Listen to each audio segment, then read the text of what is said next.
नमस्कार, मैं R K. Saxena Excellence Mastermind coaching Rewa के एजुकेशनल यूट्यूब चैनल में आपका बहुत बहुत स्वागत और अभिनंदन करता हूं। जैसा कि मैंने कल आपको बताया था संविधान में संशोधन, तो हमने संविधान में संशोधन जो है किस तरह से हो सकता है, आर्टिकल 368 368 का हमने पूरी तरह से व्याख्या किया था और जहाँ से भी क्वेश्चन बनते हैं वो हमने बताए थे। आज हम आपको बताना चाह रहे हैं कि भारत में जो है वो संविधान में अभी तक जो है 104 संविधान संशोधन हो चुके हैं। तो उसमें कौन कौन से महत्वपूर्ण संविधान संशोधन है, उसके द्वारा क्या परिवर्तन किया गया। शांत रहिए आप लोग, है ना, बंद करो उसको। चलिए हम चलते हैं। पहला क्वेश्चन आपका ये बनता है कि अभी तक आज की स्थिति में 1 अप्रैल 2022 तक हमारे संविधान में कितने संविधान संशोधन हो चुके हैं। 104 संविधान संशोधन आपके हो चुके हैं। और अब हम चर्चा कर रहे हैं कुछ महत्वपूर्ण संविधान संशोधन की।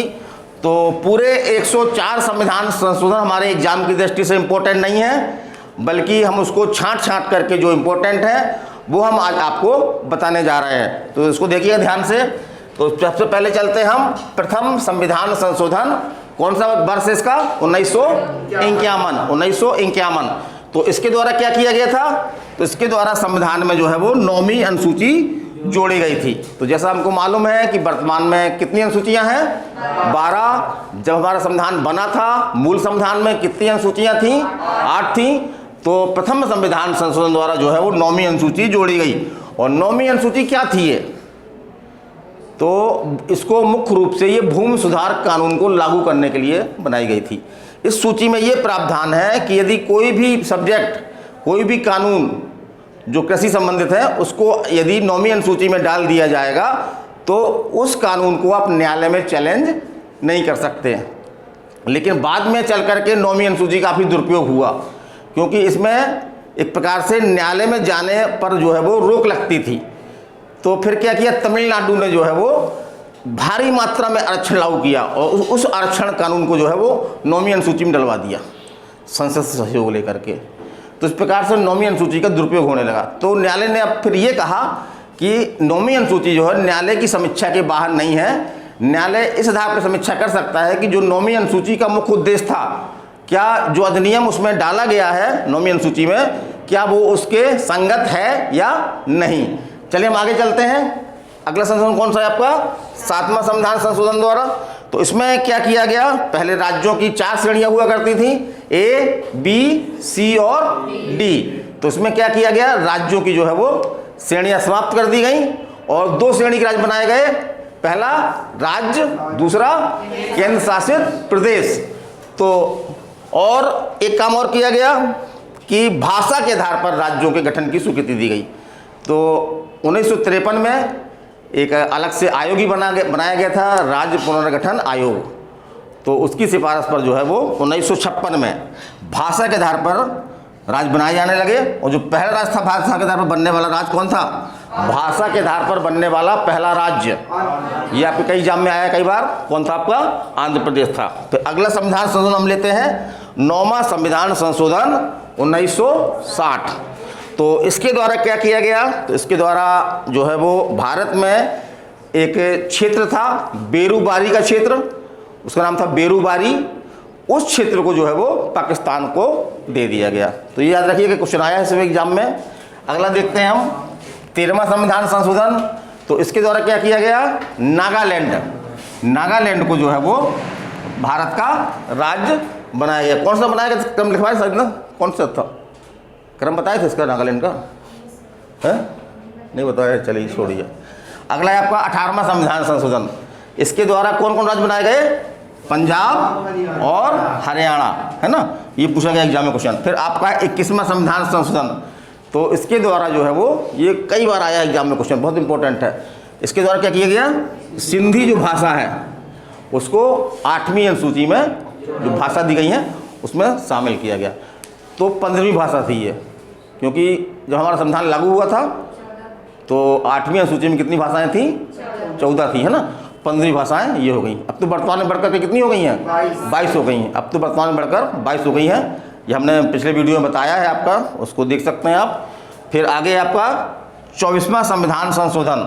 तो इसमें क्या किया गया कि एक मामला आया था आपका गोलकनाथ का मामला, गोलकनाथ वर्सेस पंजाब राज्य का मामला।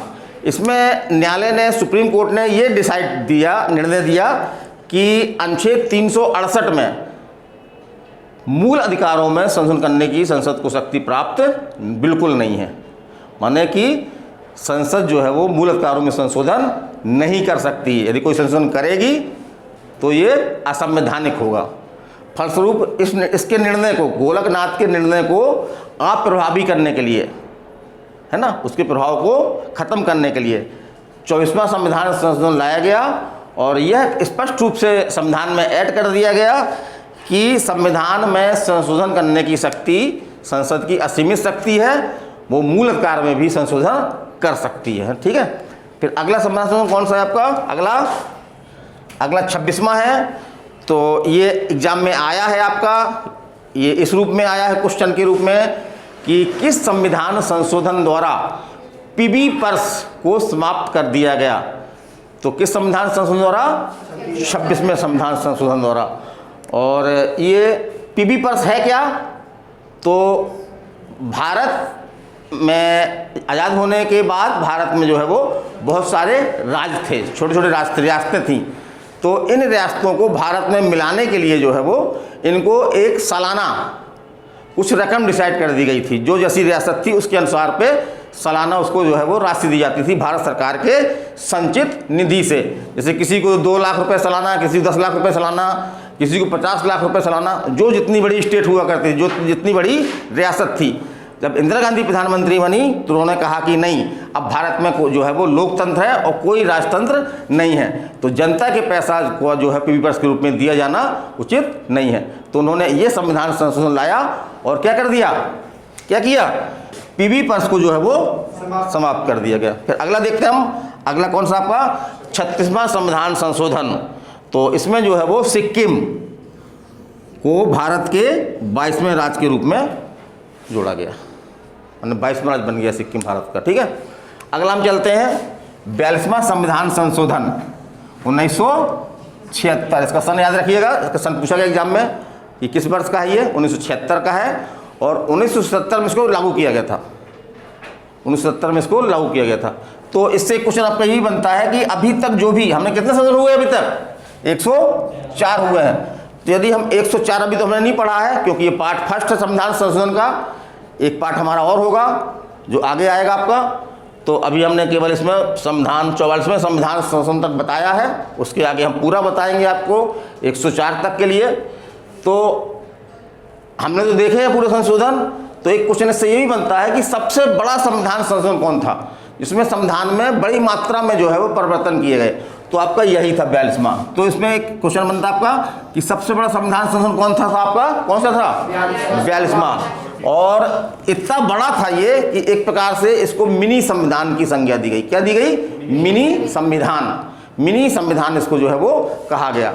फिर आपका इसमें जो प्रावधान मुख्य किए गए हैं, बहुत सारे किए गए, लेकिन एग्जाम की दृष्टि से कुछ जो महत्वपूर्ण है हम केवल आपको वही बताने जा रहे हैं। तो पहला आपका क्या है, मूल कर्तव्य जोड़े गए। तो ये पूछता है सब है कि मूल कर्तव्य संविधान में किस संविधान संशोधन द्वारा ऐड किए गए हैं, जोड़े गए हैं। तो किस संविधान संशोधन द्वारा आपको जोड़े गए हैं, 42वें संविधान संशोधन द्वारा। सन पूछ लिया अगर तो 1976, लेकिन अगर उसमें 1970 दिया गया है, यदि उसमें 1970 लिखा है तो फिर आपका आंसर ये होगा, क्योंकि 1970 में ऐड हुआ था ये। 76 का तो संशोधन था, ये लागू 77 में हुआ था। लेकिन जनरली क्या है, जीके में 76 ही मान लेता है। तो देखिएगा अगर साइज 77 लिखा हो उसमें अगर, तो फिर उसका इंटेंशन पक्का निकलेगा कि वो 70 ही जानना चाह रहा है ना। फिर अगर 76 लगाओगे आपका तो क्या होगा, अंडा मिल जाएगा उसमें क्वेश्चन पे, है ना। और अंडा किसी का शुतुरमुर्ग का हो सकता है, मोर का हो सकता है, मुर्गी का हो सकता है ना। तो अगर 77 उसमें लिखा हो तो फिर आपको ये लगाना है। फिर और क्या किया गया है, तो संविधान की प्रस्तावना में अभी तक केवल एक बार संशोधन हुआ है। ये पूछा गया क्वेश्चन, जो संविधान में जो प्रस्तावना दी गई है इसको संविधान की आत्मा कहते हैं, उसमें अभी तक कितने बार संशोधन हुआ है, तो केवल एक बार, वो भी 42वें में। तो उसमें 3 शब्द जोड़े गए थे। उसमें एक तो धर्मनिरपेक्ष, दूसरा शब्द है आपका समाजवादी, और तीसरा है आपका और अखंडता। ये 3 शब्द जो है जोड़े गए। तो ये पूछता है कभी कभी कि धर्मनिरपेक्ष शब्द कब जोड़ा गया, तो 42वें संविधान संशोधन द्वारा 1977 में। या कौन 3 शब्द जोड़े गए? धर्मनिरपेक्ष, समाजवादी और अखंडता। एकता पहले से था, एकता था पहले से, एकता उसी के आगे जोड़ दिया गया और अखंडता, है ना, उसी आगे क्या जोड़ दिया गया? और अखंडता जोड़ दिया गया।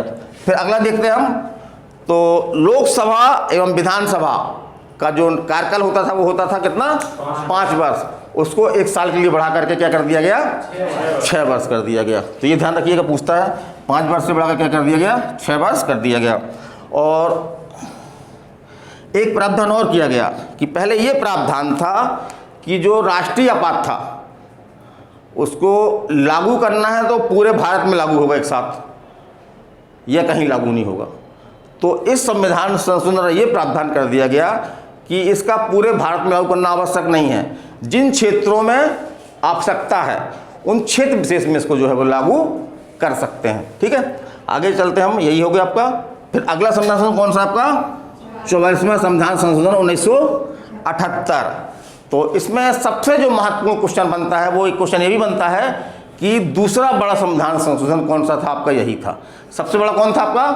42वां। दूसरा बड़ा कौन सा आपका? 44वां। तो 44वां संविधान संशोधन जो है वो दूसरा बड़ा संविधान संशोधन है। और इसमें जो सबसे इंपॉर्टेंट क्वेश्चन बनता है कि जो संपत्ति का मूल अधिकार था, पहले मूल अधिकार कितने थे हमारे? 7 हुआ करते थे, है ना। एक मूल अधिकार था संपत्ति रखने का अधिकार, तो संपत्ति के मूल अधिकार को उसमें हटा दिया गया। और क्या किया गया? अनुच्छेद 300 का बना करके वहाँ पे इसको जो है वो कानूनी अधिकार बना दिया गया। तो अगर पूछे कि संपत्ति का अधिकार अब क्या है, तो मूल अधिकार नहीं है अभी, अब क्या है? ये कानूनी अधिकार है। यह क्वेश्चन कभी कभी ऐसा आता है आपका कि 4 विकल्प में मूल अधिकारों के नाम लिख देगा, उसमें एक लिखा रहेगा संपत्ति का अधिकार, और पूछेगा निम्नलिखित में से कौन मूल अधिकार नहीं है, तो आपको ये छांटना है। एक क्वेश्चन और बनाने लगा नया तरीका है, एक है आपका शोषण के विरुद्ध अधिकार, है ना, एक है ना, उसको क्या करेगा वो शोषण का अधिकार लिख देगा। और आप जब झटके में पढ़ोगे जल्दी जल्दी में, तो उसको क्या पढ़ोगे? शोषण के विरुद्ध पढ़ोगे और परेशान रहोगे कि इसमें कोई आंसर नहीं मिल रहा है, आंसर नहीं मिल रहा है। तो इस तरह की भी चीज़ें एग्जाम में हमने स्वयं देखी हैं, तो आप लोग सतर्क रहें उससे। कभी शोषण के विरुद्ध अधिकार है, ना कि शोषण का अधिकार। फिर आपका क्या हुआ? जो लोकसभा और विधानसभा के कार्यकाल में वृद्धि कर दी गई थी, 6 वर्ष कर दिया गया था उसका कार्यकाल, उसको पुनः क्या किया गया? 5 वर्ष वापस कर दिया गया। और एक और महत्वपूर्ण प्रावधान किया गया अनुच्छेद 352 में, जिसमें क्या है आपका? राष्ट्रीय आपात है। और राष्ट्रीय आपात के 3 आधार थे उसमें। पहला क्या था आपका? पहला युद्ध, दूसरा बाह्य आक्रमण, तीसरा आंतरिक अशांति। तो आंतरिक अशांति बहुत हल्का शब्द था ये, थोड़ी भारत में अगर चहल पहल हो जाए, कुछ आंदोलन हो जाए, तो आंतरिक अशांति एक प्रकार से लागू हो जाती थी। तो इसी का फायदा उठा करके जो तत्कालीन प्रधानमंत्री इंदिरा गांधी ने जो इमरजेंसी लागू की थी, तो जनता पार्टी सरकार में जब आई तो उसने 44वें संविधान संशोधन को ला करके और क्या किया गया? ये आंतरिक अशांति शब्द के स्थान पर क्या किया उसने शब्द जोड़ दिया गया सैन्य विद्रोह। माने कि सैन्य विद्रोह मतलब कि सेना विद्रोह कर दे, हथियार सहित जो है वो विद्रोह हो जाए, तब आप आपात लागू कर सकते हैं। केवल आंतरिक अशांति आधार पर आपात लागू नहीं कर सकते हैं। तो मेरा एक छोटा सा वीडियो था ये, आपको कैसा लगा?